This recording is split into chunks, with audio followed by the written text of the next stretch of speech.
Estamos en la experiencia de escuchar el tema Ese Momento del disco El Sueño de Lucas Dorado. El disco fue grabado en París y va a ser presentado ahora en Buenos Aires. Lucas Dorado es un vibrafonista y compositor, mitad suizo y mitad argentino, suizo-argentino, así es, Lucas, ¿cómo va? Exactamente, sí. Hola, muchas gracias por la invitación. Mitad, mitad, exactamente. Mi Es madre es suiza, mi padre argentino. argentino. ¿Y por qué tu padre y tu madre te concibieron? ¿Cómo fue esa relación? ¿Tu padre era un exiliado argentino? ¿Es alguien que se fue a trabajar? Sí, es músico, mi padre guitarrista de Mar del Plata y fue a tocar en el Festival de Jazz en Berna en el 89. Y ahí conoció a mi madre. Ahí conoció el amor. ¿Vos sos suizo de Berna? Sí, Cantón de Berna, la ciudad, mi ciudad natal se llama Biel-Bienne. ¿En qué idioma se habla? Es una ciudad bilingüe, se habla alemán y francés, así que yo hablo los dos también. Alemán y francés. Sí. Te desarrollás en alemán y francés. Para el que no sepa, hay un cantón italiano en suizo, otro francés, otro alemán, y ¿no existe el suizo? ¿O sí existe el Suizo-alemán, suizo? sí. Mi madre es suiza-alemana, digamos, y entonces yo con mi madre hablo alemán, suizo-alemán, ¿no? Que es un dialecto, pero en la ciudad también aprendí, tengo amigos que hablan francés, porque la ciudad es bilingüe justamente. ¿Dónde vivís, Lucas Dorado? Es la segunda vez que venís al programa, pero no todo el mundo recuerda ni todo el mundo escuchó la vez anterior. Sí, yo vivo en París, hace 3 años que vivo ahí. ¿Y por qué? París es una ciudad muy dinámica, hay un montón de música, conciertos fantásticos todos los días, mucha cultura, mucha fusión también, lo que a mí me gusta mucho, hay muchos músicos argentinos, sudamericanos y que fusionan el jazz con folclore argentino, un poco esta vez como hago yo. Entonces eso me inspiró a mudarme ahí. Los que quieran saber, Lucas va a presentar su disco en 2 actuaciones por venir la semana que viene. El jueves 15 de enero a las 9 de la noche en Press, que queda en Anchorena 1347, es un club de jazz de la ciudad de Buenos Aires. Lo hará acompañado por Ramiro Farb en guitarra, Flavio Romero en bajo, Mariana Ginarte en batería. Habrá un músico invitado, Manu Sija, ya estuvo aquí en el programa con Manu Sija previamente. El domingo 18 de enero a las 9 de la noche también lo hará en La Plata, en el Desafinado Jazz Club, que queda el 9 de julio, diagonal 93, número 52, ahí con el mismo contingente, con Ramiro, con Flavio y con María. El folclore argentino, escuchado desde Europa o desde tu experiencia como músico europeo, ¿es como pensamos la mayoría de los argentinos, un acontecimiento en la cultura del mundo, o se parece y es lo mismo que otros folclores de otros países? Bueno, ahí le dicen lo que yo hago Latin Jazz, así porque No hay una forma de mencionarlo. Claro, sí, yo digo que es más una música influenciada del folclore argentino que mezclo con jazz, pero la gente como, bueno, tal vez un poco que no conoce la cultura o la música argentina dicen que es Latin Jazz y me ponen en la misma caja como muchos. Como Dixie Gillespie cuando se copó con Cuba, Sí, por ejemplo. sí, por ejemplo. Y no tiene tanto que ver. Sí, a mí no me gusta ese término, no, pero bueno, entonces es ahí tal vez no tan conocido la música, mucho más la música brasilera, por ejemplo, en Europa. Claro, Sí. bueno, y acá también, si pensamos que el club se llama Desafinado, donde vas a tocar, Sí. seguramente la música brasileña es una música que por prepotencia de calidad no tiene fronteras en el mundo. Sí. No pasa lo mismo con el folclore argentino, pero si nosotros pensamos o escuchamos esa música, veremos la intensa sofisticación y el desarrollo del folclore argentino, ¿no? Sí, sí. Muchas veces también dicen tango directamente, o sea, o música brasileña o tango, y no saben tal vez que hay también un folclore argentino del norte de Argentina, otra música. Digamos que la música argentina, ellos dicen, Lucas se toca jazz y tango. Si yo te pido, por ejemplo, que toques una samba del Cuchi Leguizamón, Sí. tenemos el vibráfono aquí en la radio, gracias por traerlo. Es como por dar un cajón de muertos, les aclaro. El tamaño del instrumento y el peso del instrumento por el calor de las calles de la ciudad de Buenos Aires. ¿Sos capaz de hacerlo ahora? Sí. Voy a tocar. Para eso tenemos que hacer una transición de este lugar a otro lugar porque está armado específicamente detrás de donde está sentado Lucas su poderoso instrumento, que es lo más poderoso y parecido a un juguete que yo conozca dentro de la música. Es como jugar a tocar, pero hay que tocar. Sí, ¿se ve?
¿Será la primera versión en la historia con vibráfono de Valderrama? Me pregunto en voz alta, ¿no? No es la primera vez que se yacea, eso es seguro, pero tal vez no haya sido tocada hasta acá nunca en vibráfono. Vos te formaste inicialmente, más cerquita del micrófono, ponete, como percusionista, ¿no? Sí, yo empecé con la percusión clásica, batería, timbal, redoblante, xilófono, marimba. Y cuando el maestro de percusión me mostró el vibráfono, yo me enamoré directamente. Era como amor a primera vista o a primera escucha. Para quien no lo supiera, ¿es un instrumento de percusión solamente? Exactamente, es un instrumento de la familia de percusión, pero es como una mezcla entre piano y batería, ¿no? Si uno lo piensa. Tiene lo armónico, lo melódico y lo percusivo. Además, vos manejas un pedal en este caso con este Exactamente, instrumento. Sí. ¿Qué hace el efecto del pedal? Es como un legato, ¿no? Sería sin el pedal la nota no resuena y con el pedal suena mucho más largo, como tocando staccato y legato. Cuando has tocado música culta con la Filarmónica de Berlín, sí, por ejemplo, ¿hay conciertos para vibráfono y eso es lo que vos tocas? Sí, hay conciertos para vibráfono y orquesta, que yo también toqué por Emmanuel Sejourné, por ejemplo, o también hay un sudamericano que se llama,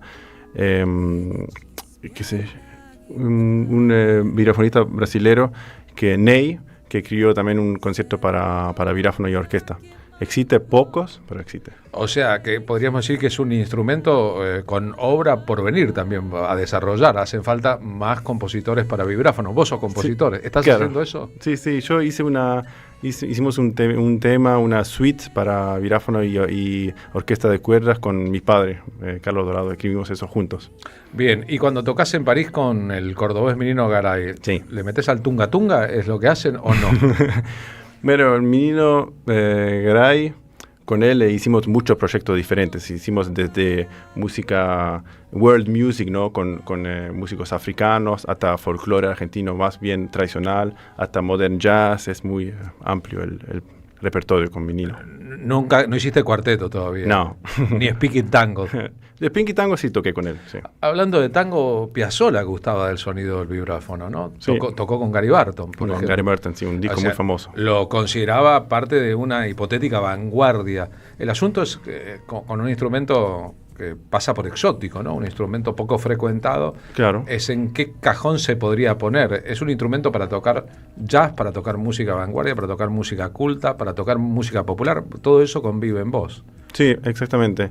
El vibráfono acá en el tango empezó con ese disco que hizo Piazzolla. Antes no sé.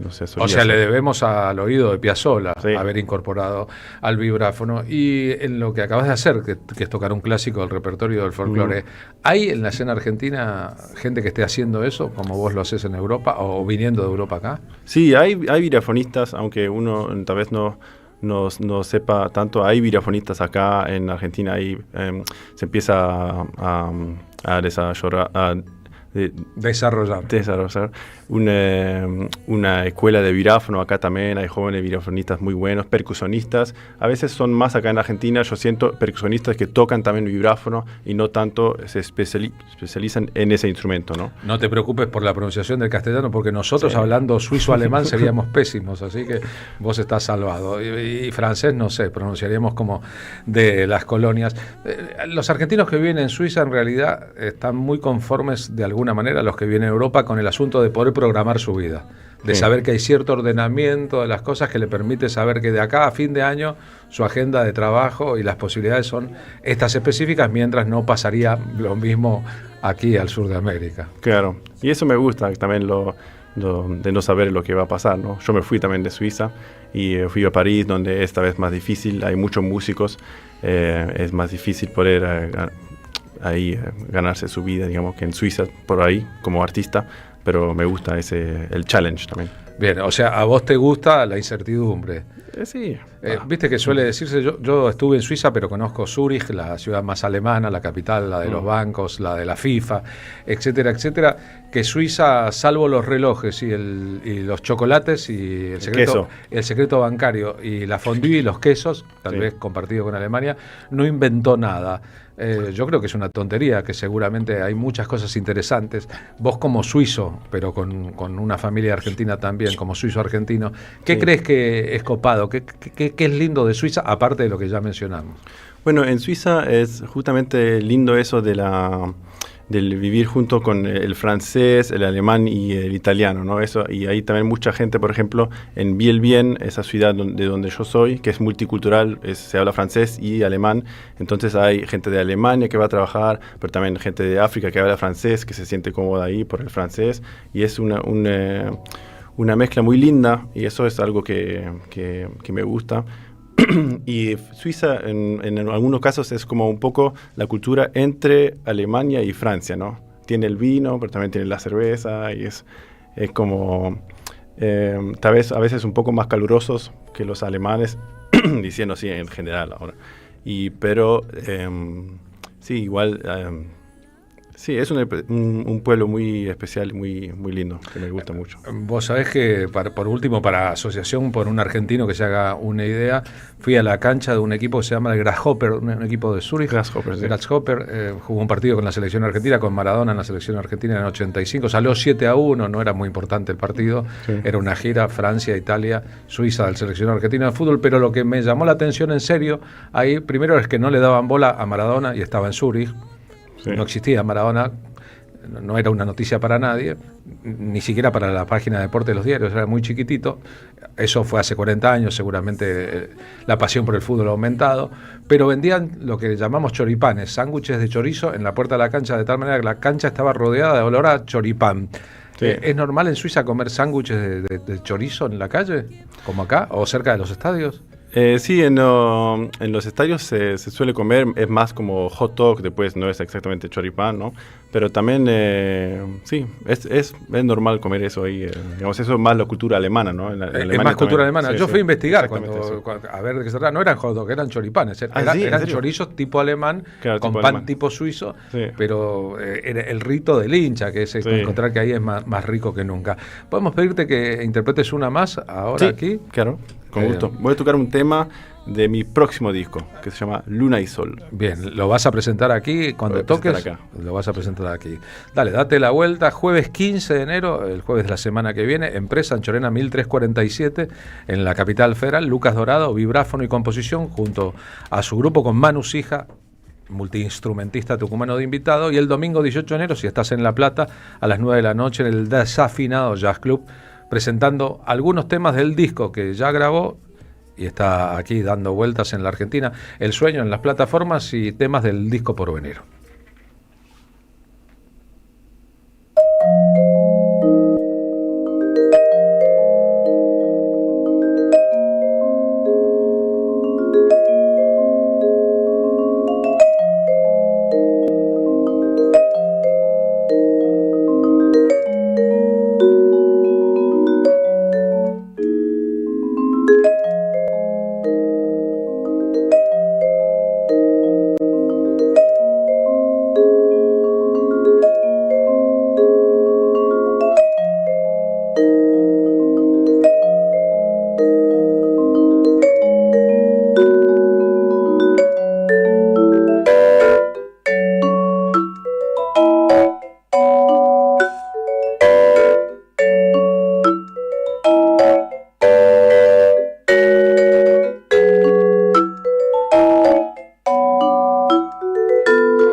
Qué gusto poder darnos todos juntos el lujo, ¿no? Desde acá todo parece dorado.